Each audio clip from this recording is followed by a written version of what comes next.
On the line with us, State Rep Joe Sosnowski, taking time out of his day. Joe, good morning to you. Good morning, gentlemen. Thanks for having me this morning. Thanks for being on with us. How's everything going this morning? Well, it's snowy in the state capitol today, but looking forward to a very busy day and plenty to work on. Plenty to talk about, too. We wanted to get you on because, look, you're one of the most fiscally responsible guys that we know in Springfield, and there is so much discussion about Amtrak and passenger rail coming to Rockford, and we've looked at the numbers. We looked at the feasibility study. It doesn't make a whole lot of sense to us based on the numbers. And we don't know if we're missing something or there's something else out there that we're not aware of, or perhaps it is just kind of a more of a planning situation where you have to see where all this money is going to come from. So let's start from the start, which is that if money were no object and we had a big pile of it sitting around, yeah, I'd love the train. But as Dave Severson said yesterday, people have to ask the adult questions about where this money's coming from. Will it be worth it? What's the ongoing subsidy? How much will it cost each year to operate? Things like that. Where do you come down right now on passenger rail, on Amtrak and Rockford? Well, you bring up a lot of good points, and I think what the governor has done, just kind of putting a hold on all projects, is not necessarily saying that any project's bad or good, but we need to look at all of them. And especially when we look at projects like Peatone and the Ileana Expressway that were pushed, where huge, massive public infrastructure projects, tens of millions of dollars, and in the case of the airport, $1 billion, and all it would do would take away business in other places in Illinois. And when we look at the train, we're talking about, well over $100 million, if not close to $200 million in expenses, and quite frankly, we don't have a final budget on just what that's going to be. We know the track upgrades, will run, about $60 million. And when you look at the expected ridership, they're estimating that you're only going to have about 75 round-trip tickets per day. Mm-hmm. And, that would generate about $1 million in annual revenue. So if you're looking at a $200 million expense, obviously give or take, it takes a lot of years to generate that. So, this is something that, we just need to look at it. We need to be careful. We need to really make sure that we have our hands on the economics of it. And, we've had failed projects all over the state before, and, we don't have to look too far to, the embarrassment that we built on the east side of Rockford with an $8 million bus station that nobody's using. And, we don't want to replicate those types of projects in our area. And, and some of the things that we're learning as far as getting the tracks prepped for something like that, we're only about the 15 to 20% readiness range. Isn't that about right?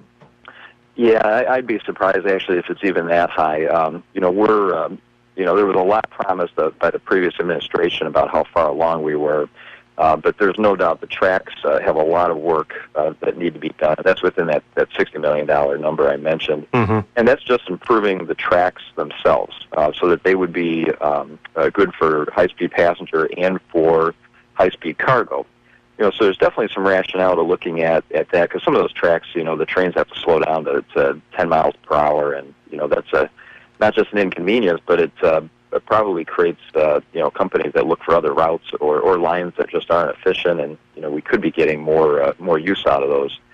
But, frankly, there just hasn't been enough research and study done on the entire issue to really be able to look at the full financial picture yet.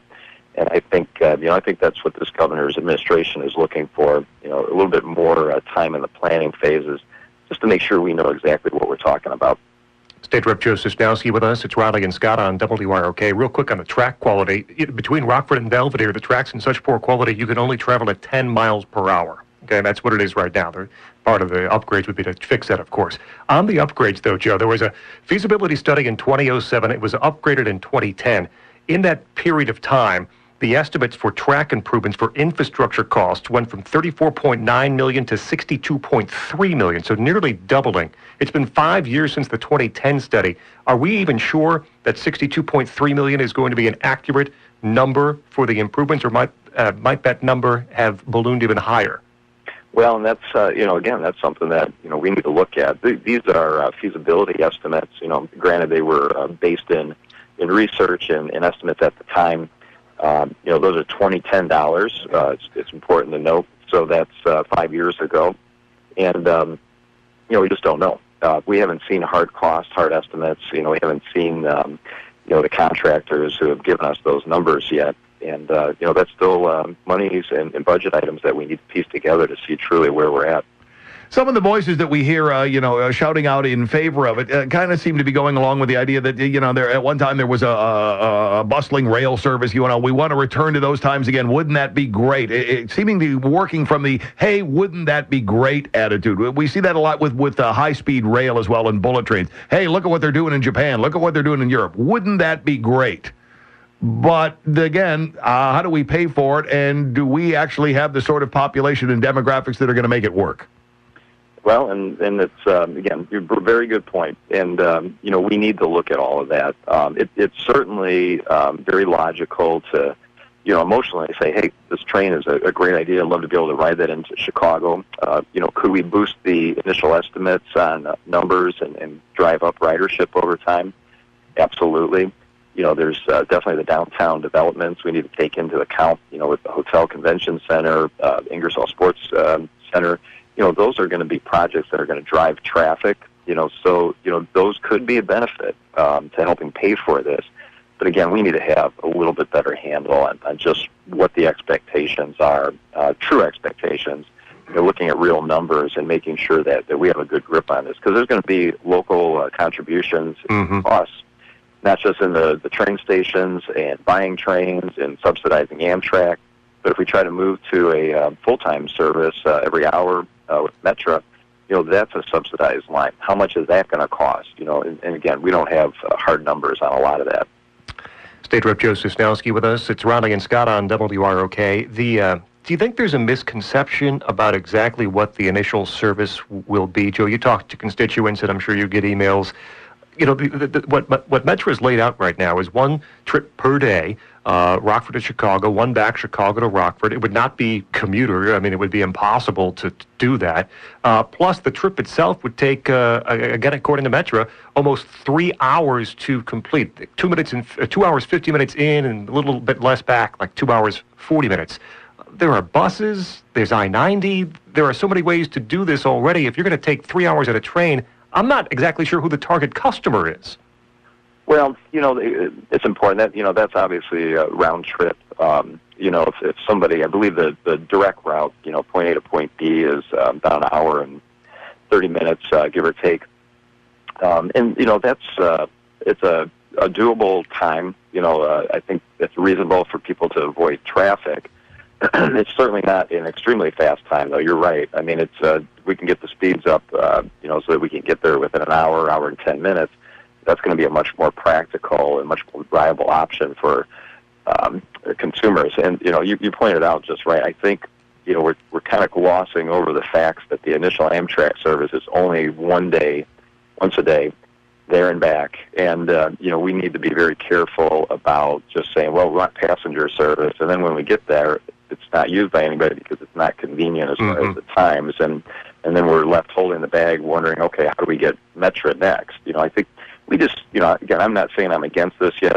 We need to continue to look at this, but we need to have that plan laid out pretty much in stone to know what are these next steps, what's our long-term cost, and have everything on the table before we make a final decision. And speaking of the next steps, I know you've got your thumb on the pulse of people, weighing whether or not this is the sort of thing that would fly as far as people's desire to ride and all that. How long do these sorts of studies go on? How long is the talking period on this before something is decided one way or the other? Well, it's tough to say. I don't think the study period, and I don't even really think it necessarily needs to be a feasibility study because we have that information on at least the initial side of it. At this point, it's getting out there and getting the contractors to give hard estimates. What would the project cost if it was to start this summer or next summer? Get all of that, and then also get all the facts and figures laid out for the public. We have some of the numbers in various spots. It just all hasn't been put together in a final cost. And even some of the cities, Belvedere and Rockford, some of their hard numbers as far as station costs, parking lot additions.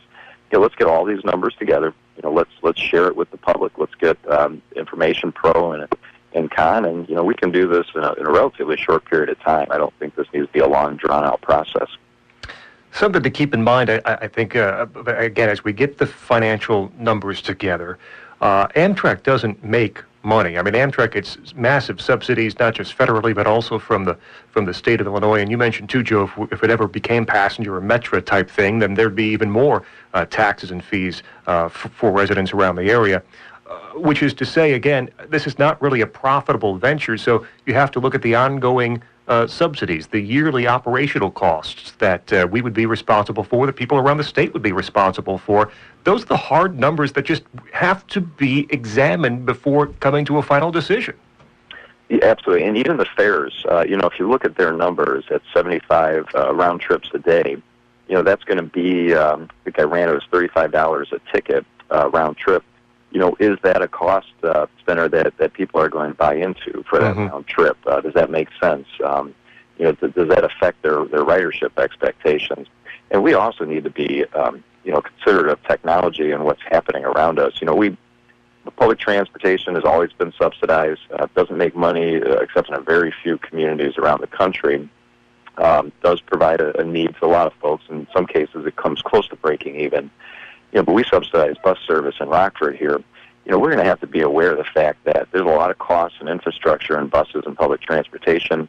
With new technologies like Uber and Lyft, very easy point A to point B transactions that people can get to a place very quickly. They don't need to spend a lot of time on a bus or a train.